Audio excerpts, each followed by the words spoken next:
This is the eFlow E3 Nitro. It's a really unique bike in large part because it's got the battery in the seat post tube instead of on the down tube or a rear rack.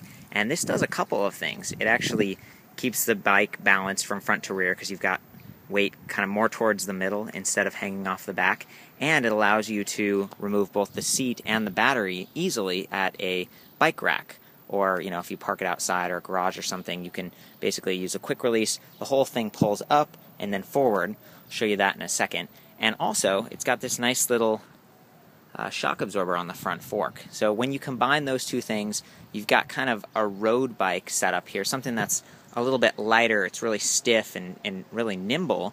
But they've also added these larger tires to kind of smooth it out. So I'm going to go through all the different specs here and give you a feel for it. But generally speaking, this is a relatively smooth bike. I mean, even though it's sort of set up looking like a road bike, when you ride it, because of those tires, because of that front head shock right there, it actually rides really smoothly. And unlike some of the other electric bikes that use more of a pedalic sensor that senses that your pedals are turning, this one actually senses torque. And so it's a really nice, smooth acceleration that you feel. And it doesn't rattle, and the weight distribution is good. So it's a nice ride. And they've really gone for something that's forward-thinking in terms of the technology.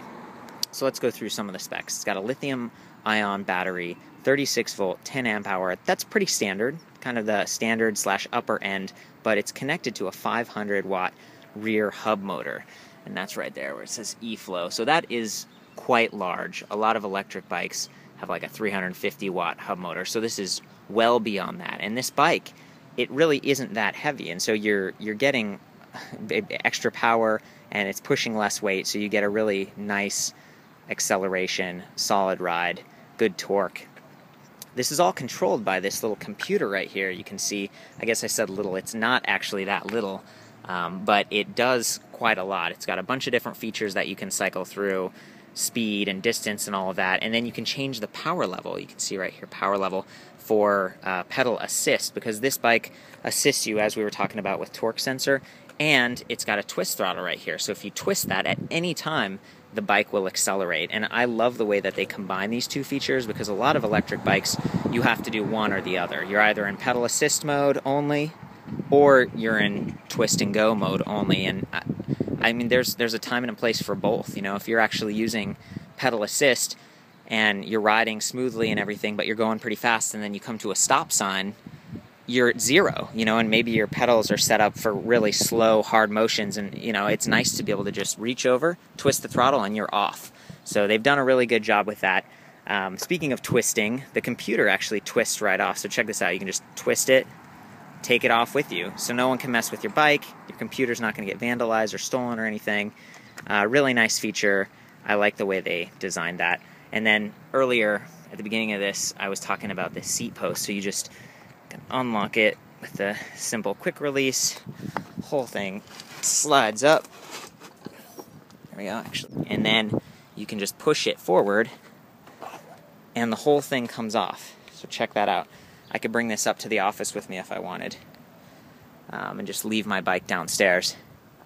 And that's pretty cool. It's actually got a protector here, so junk's not going to get in your seat post, anything like that. Makes the bike really handy for those situations where you want to remove all the valuables.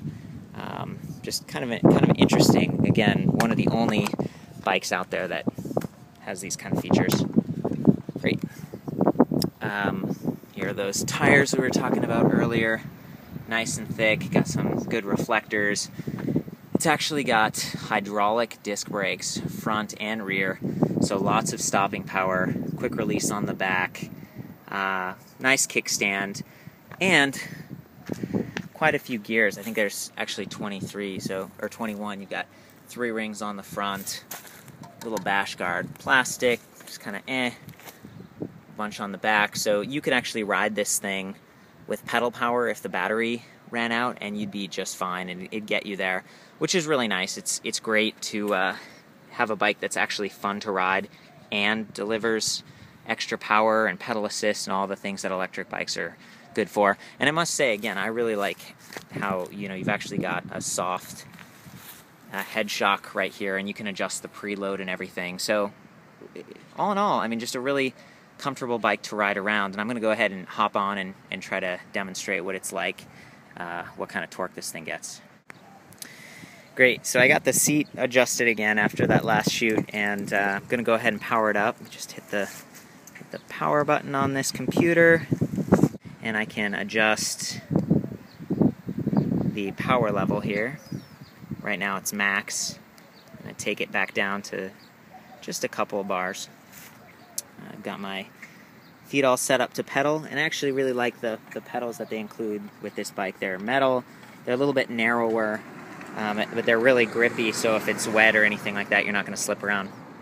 Okay, so again, as soon as I start to push on this, the torque sensor is going to go ahead and kick in, and it's going to help me, it's going to assist me.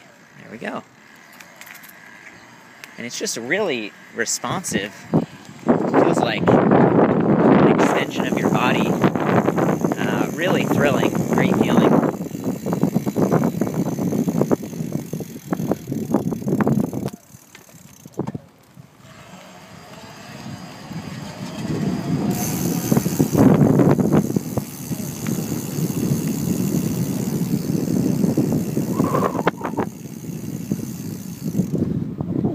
Yeah, whoa.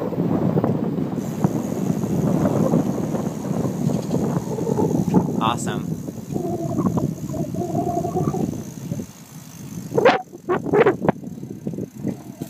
There we go. Whew. So, more than a lot of electric bikes, the way I would describe this is it's stiff, it's solid, it's very responsive as a bike, but also as you pedal because it's got torque sensing. And even though it's set up as sort of a road bike, it's still pretty smooth. You know, as you go over bumps, those larger tires and that front head shock smooth things out. I really like it. It's a good setup. eFlow is a relatively new line, but it's made by Curry. They've been making electric bikes for years and years. They also make iZip and eZip, and this is the highest end line that they make, so eFlow, and this is one of their newer bikes. It's a pretty sweet setup. For the full written review and more pictures, check out ElectricBikeReview.com. I'll see you there.